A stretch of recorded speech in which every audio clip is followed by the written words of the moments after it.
Ang mga types of murders. Mayroon tayong tatlong uri ng murder. Isa, serial murder. Ito ay isang uri ng pagpatay kung saan ang isang tao ay pumapatay ng dalawa o higit pang biktima sa magkakaibang insidente at panahon. Kadalasang mayroong cooling off period sa pagitan ng bawat pagpatay. Mayroon tayong mga iba't ibang uri ng serial killers according to Holmes and DeBurger, 1988.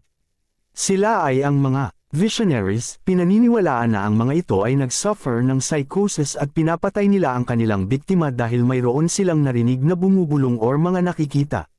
Mission-oriented, ang kanilang goal ay ubusin ang mga undesirable sa society tulad na lamang ng mga prostitutes. Hedonist, sila yung tinatawag na thrill seekers at pumapatay dahil sa pleasure.